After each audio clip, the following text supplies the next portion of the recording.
In Arduino, under the Tools section, there is a Board Manager. If you look at the Board section, you can select the hardware boards that you can use.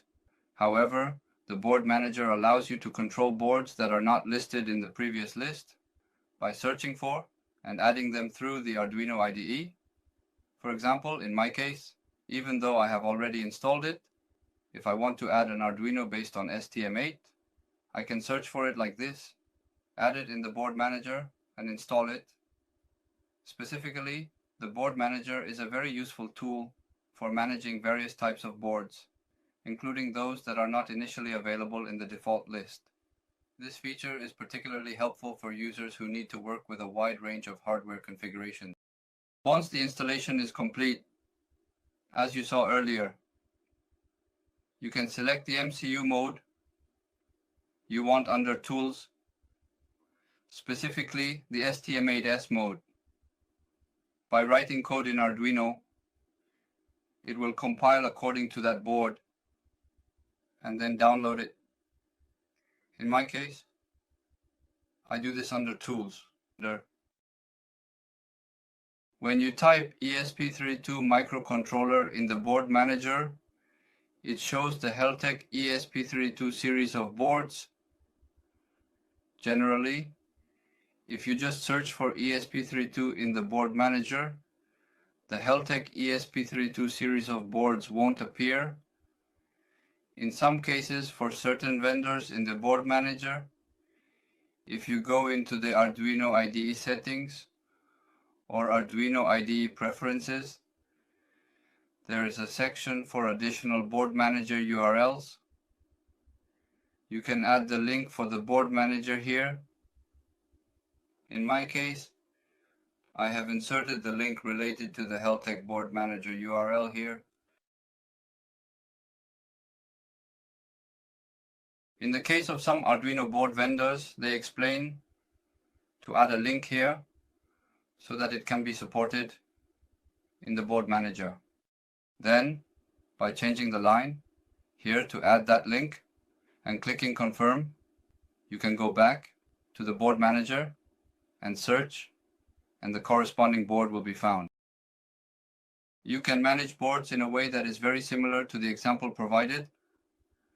Next, the second most commonly used feature after boards is libraries, which are essential for extending the functionality of the Arduino IDE. There are three main ways to add libraries to the Arduino IDE, each of which is straightforward and user-friendly. The easiest method is to go to Sketch, include Library, and then open the Library Manager. Note that there is also a Library Manager here, and in the Tools menu, there is a Library Manager as well, making it very accessible. By clicking on the Library Manager, you can easily add the Arduino libraries you want to use. For example, if you search for the ES33D sensor library, you will find that it is currently installed, and you can search for and install the desired library like this. Let's try something different, like a library related to servo motors, which are commonly used in robotics. For instance, if there is an Adafruit PWM servo driver library, you can install it from here without any hassle. Let's try installing version 2.31, which is the latest version available.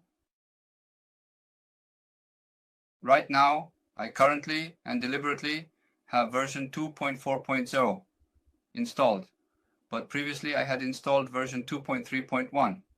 In this particular state, it usually shows that there are updated boards or libraries available for download.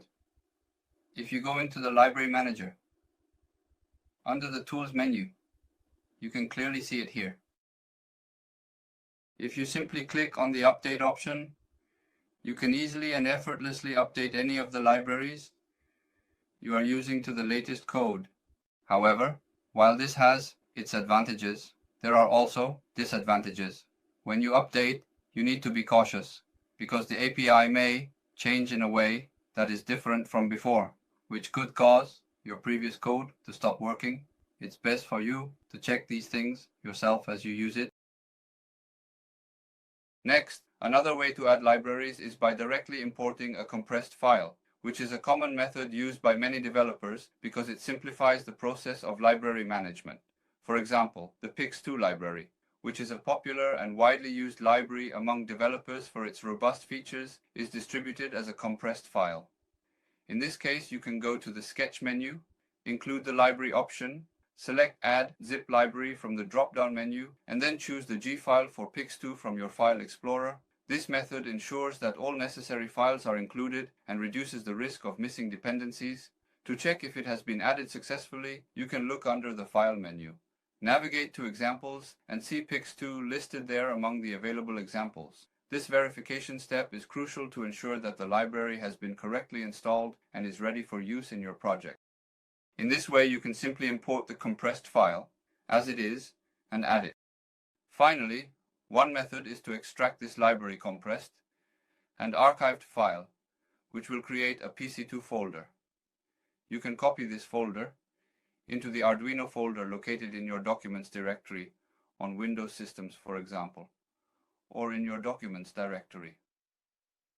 On Mac computers, inside that location, you will find a subfolder named Libraries. As you can see here now, there is indeed our newly added PC2 folder right there. Now then, let's delete it first of all, close Arduino completely, and copy over again our library's entire contents into said libraries subfolder here once more.